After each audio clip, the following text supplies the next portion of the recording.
Si vous avez du mal à choisir le broyeur de végétaux qui convient le mieux à vos besoins, nous avons fait une vidéo spécifique que vous pouvez retrouver en barre d'infos et en description. De notre côté, nous avons trouvé chez AgriEuro le broyeur idéal pour le jardin forêt. Vous retrouverez tous les liens utiles dans la description de cette vidéo ainsi qu'un code promo à durée ultra limitée, donc n'hésitez pas à aller jeter un œil.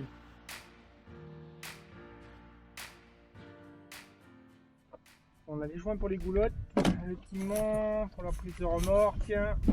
L'avantage de ce broyeur, c'est qu'il est livré avec deux lames d'avance, l'huile pour la mise en route, parce que les moteurs sont livrés secs, mais à faire attention, pour le transport ils sont secs. Mode d'emploi, et on a deux courroies d'avance. Alors ça c'est génial, donc on a vraiment un kit complet de pièces détachées d'avance. D'ailleurs ce qui est bien sur AgriEuro, donc je les ai appelés pour avoir une confirmation, donc c'est que ils ont les pièces détachées pour tous leurs clients. Ils vendent pas au détail pour n'importe qui, mais tous les clients ils fournissent les pièces détachées. Ils vous abandonnent pas du tout comme la majorité des revendeurs. Donc ici vous avez vraiment la possibilité d'avoir les pièces détachées pour réparer votre machine. Et alors un truc qui est une surprise, il y a des petits kits d'outils. Il y a un kit d'outils avec, mais alors la grosse surprise, ça, je n'avais pas vu, ils fournissent le casque. Le casque contre les nuisances sonores, donc une fois que le moteur tourne à plein régime et que vous travaillez comme un forcené.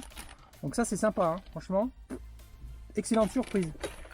Là il y a encore des claquets à bougie. Énorme, ouais vraiment, il n'y a rien à dire. Là, excellente surprise. Et il y a même les lunettes de sécurité.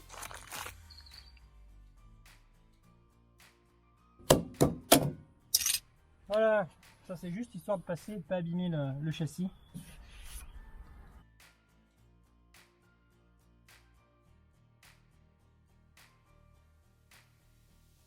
Bon, on va commencer par monter les roues en premier pour pouvoir avoir un petit peu de sustentation de l'ensemble et après on montera le timon.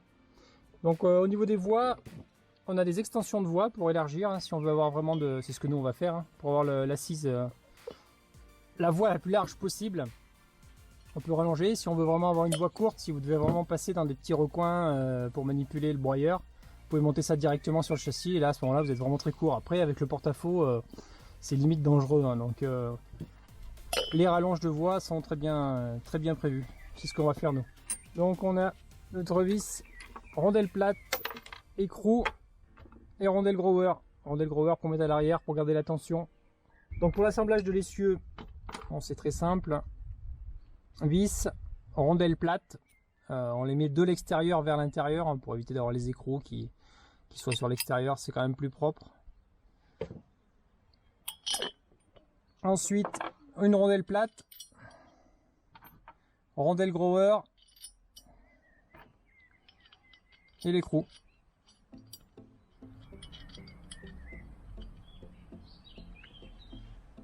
Clac. Bon, bah c'est bien les petits outils. Bon, la clé de 16, il n'y en a qu'une et il en faudrait deux quand même pour verrouiller les deux côtés. Bon, j'en ai donc c'est pas un souci.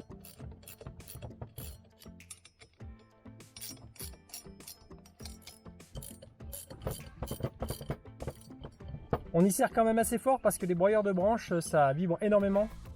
Donc c'est pour ça qu'il y a la rondelle grower, c'est très bien, ça maintient vraiment une bonne résistance au desserrage pendant les vibrations. Donc on n'hésite pas à y aller quand même. Pas besoin de mettre de frein filet parce que la rondelle grower fait le boulot, mais on y sert. Bon, maintenant on va raccorder l'essieu au châssis. Donc même principe, écrou, rondelle plate.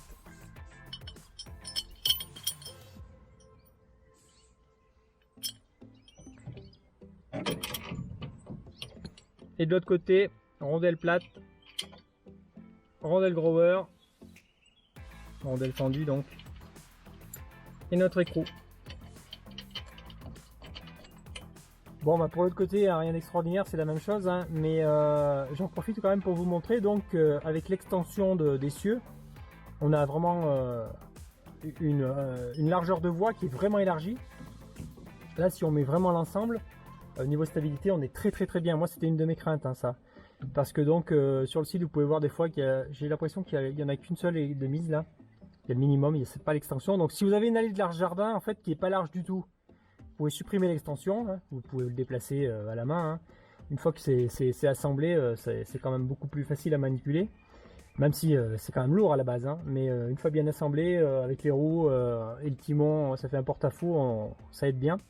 Mais donc si vous avez des allées de jardin pas larges du tout, vous mettez juste ça. Et là vous êtes vraiment très resserré, ça passe partout.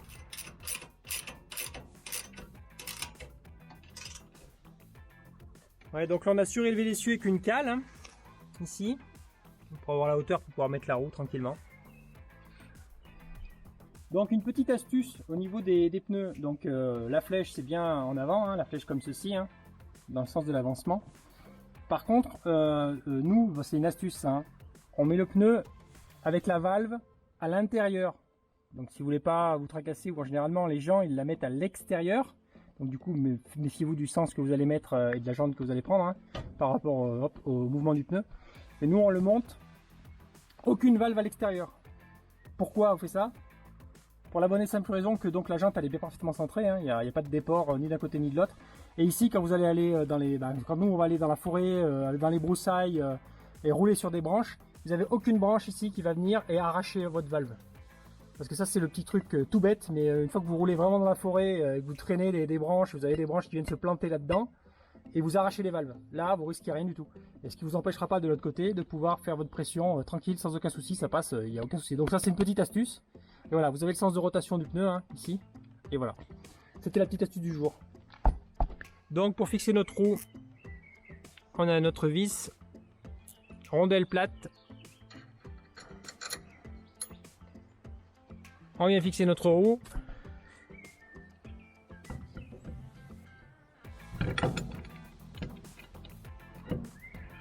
Voilà. De l'autre côté, rondelle plate.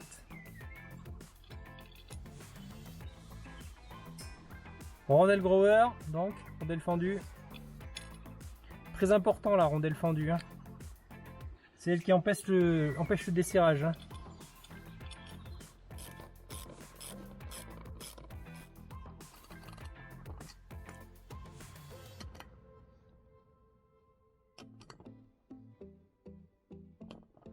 Bon, on désolidarise le pied pour récupérer juste le support à mettre sur le châssis avec le timon. Donc maintenant on peut enfin poser l'essieu sur ses roues. On a mis 2 cales à l'arrière. Voilà, donc on a juste levé l'avant, hein, tranquille, hein, ça se fait très bien, hein, une fois que les roues sont montées. Et on a mis les petites cales pour rehausser le châssis, pour pouvoir monter le support du timon sur le châssis. Voilà. Ensuite on a une autre pochette donc pour la fixation au châssis. On met d'abord sa rondelle plate.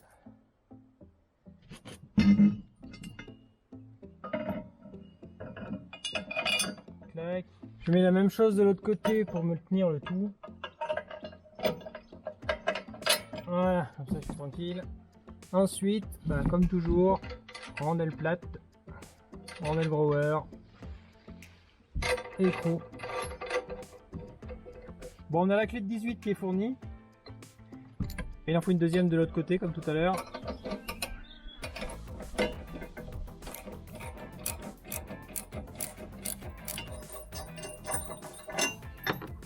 On monte la barre. Et là, même système. Rondelle plate. Et de l'autre côté, rondelle plate, rondelle grower et écrou.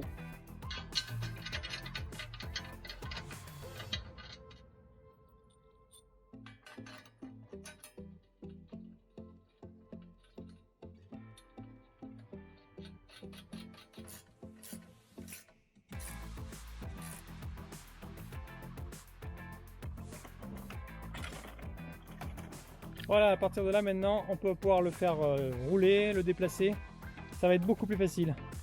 Et ensuite on place les petits bouchons de protection pour pas que l'eau vienne se mettre dans l'écrou. Voilà. Maintenant on va sécuriser en mettant le pied, donc on enlève notre vis ici. Donc ensuite on vient mettre le pied en position horizontale, en position de repli. On se met en position derrière là. Position qui s'articule en fait. On met la goupille. pour le maintenir. Bien vissé. Notre écrou qui est équipé d'un nylon stop, donc pas besoin de rondelle grower. Et on revisse le nylon stop avec du 24. Voilà, une fois qu'on arrive à la tension plaquée là, dès qu'on est plaqué, avec le nylon stop bien écrasé là, c'est pas la peine d'aller plus loin. Il faut que ça puisse bouger, hein. C'est mobile ici, c'est un axe. On enlève notre goupille, on remet à plat le pied.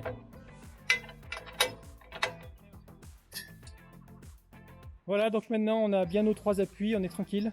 On va pouvoir le déplacer beaucoup plus facilement.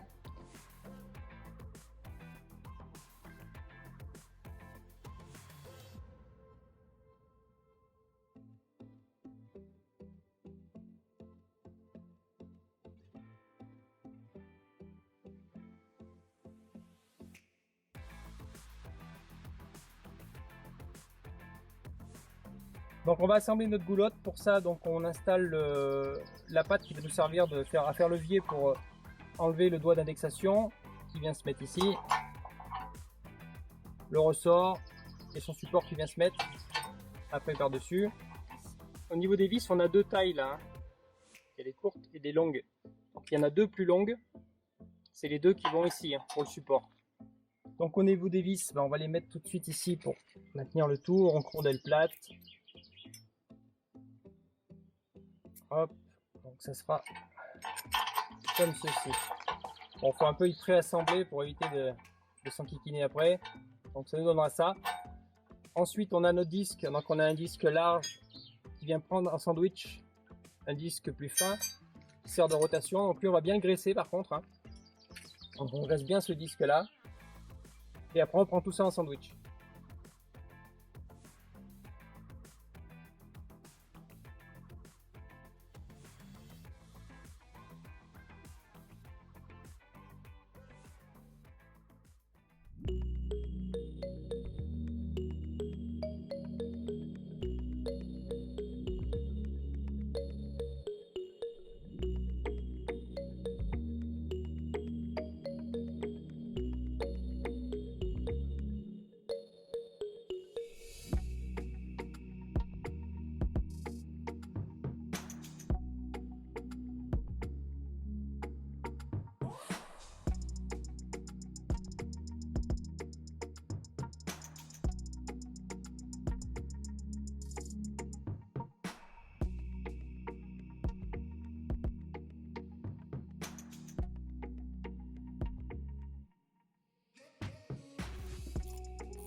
Donc là on ne le serre pas trop fort, hein, puisque donc on l'a lubrifié, donc c'est pour que ça puisse tourner aisément. Donc il y a l'écrou nylon stop qui empêchera de toute façon que ça se dévisse avec les vibrations. Donc il faut trouver un serrage gentillet, hein, il n'y a pas besoin de serrer comme un fou là. Donc là pour changer d'angle, on lève et on tourne.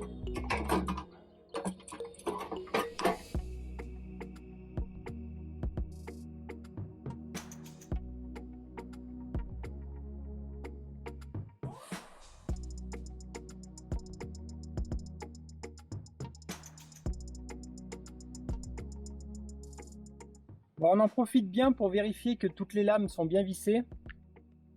Donc on reprend tout pour être sûr qu'on n'ait pas une vis ou une lame qui se dévisse. Bon là c'est bien serré. Donc là c'est bien serré et maintenant on va venir régler l'ajustement de l'entrelame à l'entrefer en fait. Parce qu'il n'est pas parfaitement parallèle et ça se règle par en dessous là. Donc le réglage entre lames, hein, il vient se faire ici. Si vous le verrez bien là. Voilà. Ici on a plusieurs vis qui viennent appuyer sur le positionnement de la lame.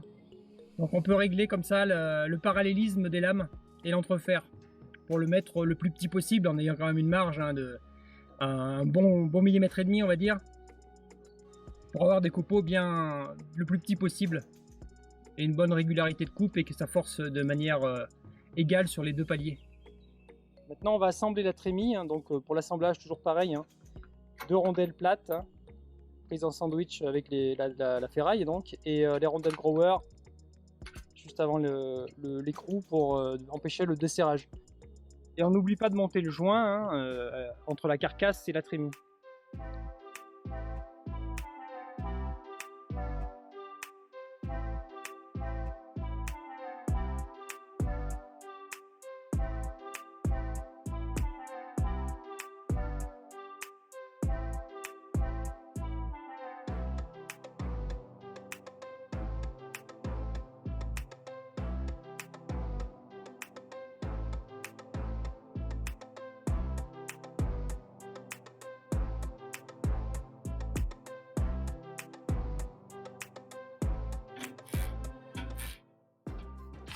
Ouais, donc concernant le branchement électrique là, pour le coupe-circuit, à l'arrêt d'urgence.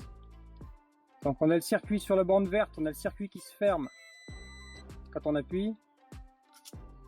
Et sur le orange, on a le circuit donc, qui est fermé quand il n'est pas activé et qui se coupe quand il est appuyé. Donc après avoir testé l'allumage avec le coupe-circuit, donc c'est le connecteur, le bornier vert hein, qui doit être connecté. Donc comme ça.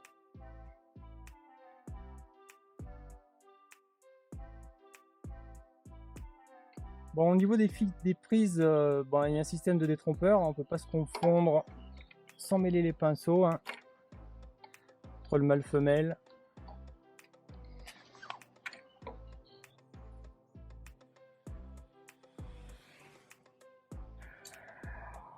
Voilà.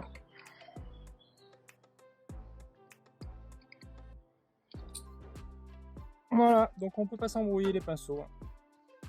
On en profite pour graisser les paliers parce que en usine c'est pas dit que ça a été fait et comme ça on en sera sûr au moins. On enlève le capuchon.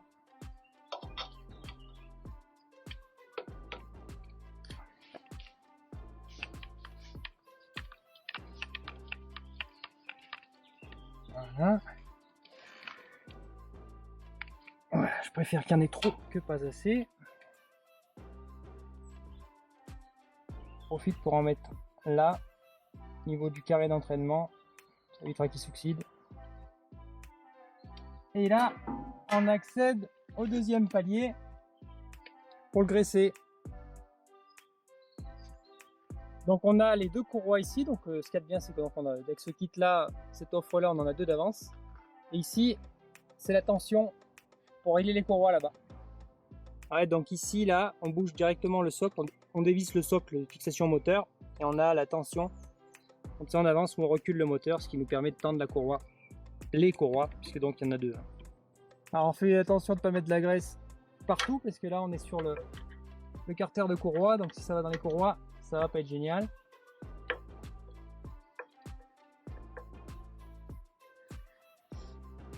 Essaye de bien le tenir quand même à la main. Ok. J'ai les mains qui glissent. Voilà. Et on enlève bien le surplus de graisse qui est ressorti. Voilà. Ok, et on met le capuchon. Bon, on n'oublie pas de faire le plein d'huile, hein, donc. Les machines sont livrées sèches. L'orifice de remplissage sert quasiment de niveau, en fait. Hein. On a les graduations ici, donc il faut qu'il soit vraiment plein. Voilà, ça risque de déborder, on met un petit chiffon.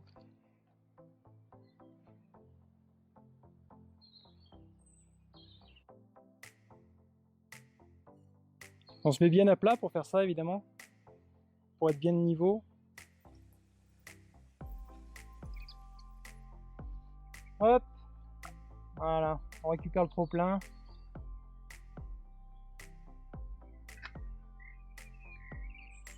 Voilà, on est bon. On est au niveau. Donc je le referme. J'aime bien le refermer quand il coule encore légèrement. Les carters vont se crépir d'huile et vont retenir une partie de l'huile, donc le niveau va légèrement baisser. Après, bon, une fois que le moteur aura tourné, fait son premier démarrage, on revérifiera le niveau, parce que ça aura légèrement bougé. Hein. Voilà, le niveau d'huile est fait. Voilà, pour être tranquille et démarrer dans des bonnes conditions, je mets la batterie en charge, histoire d'être sûr et de démarrer vraiment à 100%. Hein. Je pense que là, elle démarrerait, hein, mais bon, je préfère partir avec une batterie à 100%. Je vous donne rendez-vous pour une prochaine vidéo où on va faire donc la première mise en route et on va lui faire manger du bois parce qu'on a vraiment un gros stock de bois qui lui attend et on va vraiment voir si cette machine tient ses promesses. Rendez-vous à la prochaine.